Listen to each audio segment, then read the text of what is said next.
Well, what will the next generation of sales look like? What should it look like? It should be diverse. We started Sales Hacker as so I was hacking my own sales process, and I was how do you do more with less resources? Because as a startup, we couldn't compete with the bigger companies on headcount, on money that they can throw at things. So we had to figure out how to do more with less, and that started with leveraging technology in the sales process, leveraging virtual assistants in the sales process, things like that.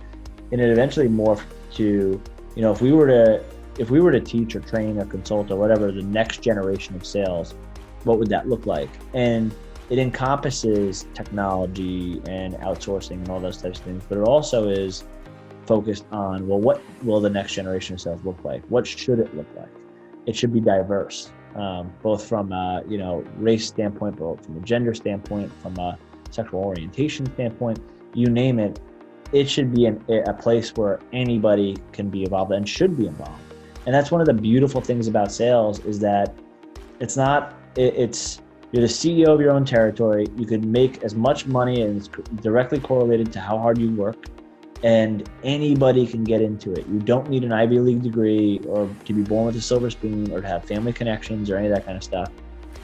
You can get into sales fairly easily. It's like the ultimate level playing field. We do focus at Sales Hacker a lot on diversity and making sure that everybody feels included, and what you see on stage is what you get in the audience. Recently, Sales Hacker highlighted my former manager, Karen Ross, for being a sales leader, female sales leader. And that was something that got a lot of traction. And then you were specific about distancing yourself from that because it wasn't something that you specifically had built out. But I think that that's so interesting, because coming from the fact that you founded the company, 7 years ago now, and then how far it's taken off, what's that journey been like for you? And how's that progress been?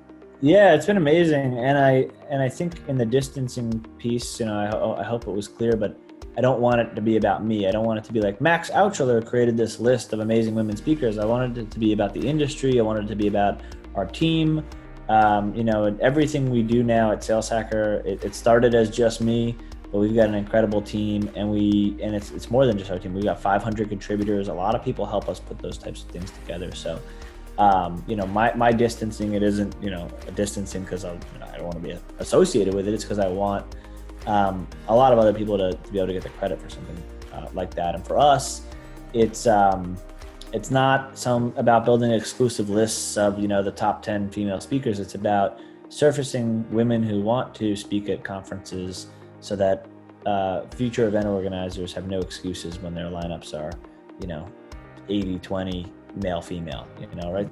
Yeah. And thank you for doing that, because I know that means a lot to people in general and to society as a whole. If we're looking to get better in the future, then it's important that companies step up and they make those standards, the norm, basically. You touched on the fact that there's a low barrier to entry if you want to become a salesperson. You don't necessarily need some specific education or certification, which means that pretty much anyone can do it, but that doesn't necessarily mean you'll be good at it. So what type of resources would you say that new salespeople should be focusing on, and senior salespeople that maybe haven't touched up on their game a little bit? What should they be focusing on now to stand apart?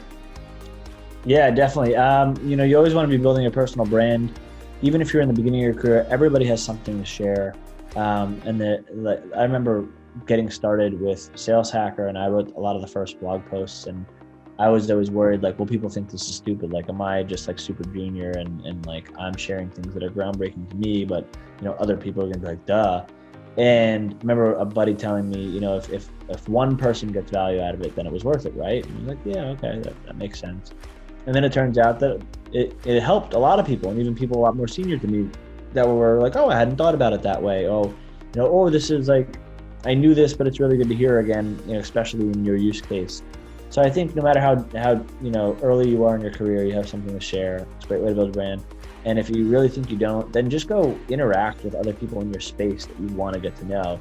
LinkedIn's a great place to do that, especially if you're in sales. Then there's Sales Hacker, obviously, is a resource where you can go and learn things. It's a living, breathing sales encyclopedia. It also has its own community attached to it where you can ask questions and answer questions and engage with folks. And then there's these smaller up and coming communities that are coming out on Slack and things like that for salespeople that I would definitely get involved in. I think there's SDR Nation and Rev Genius and Revenue Collective is a good one for leaders. So there's a lot of places to go and get involved. I think what people look for is they want to learn, they want best practices, but they also, they want something cathartic. They want to be able to have a therapy session. Hey, I got shut down today. What do you do to get over that? Or is anybody seeing this happen? We've seen it in our industry. Just to get a sanity check. It feels like to be connected and around your peers and hear what's going on, and to be able to ask them like, hey, what did you do when it came to this, or what vendor did you go with for this? I think is super impactful, and is especially in a world where there's no face-to-face interaction, no conferences or any of that kind of stuff, no dinners. Makes total sense that people will gravitate towards that.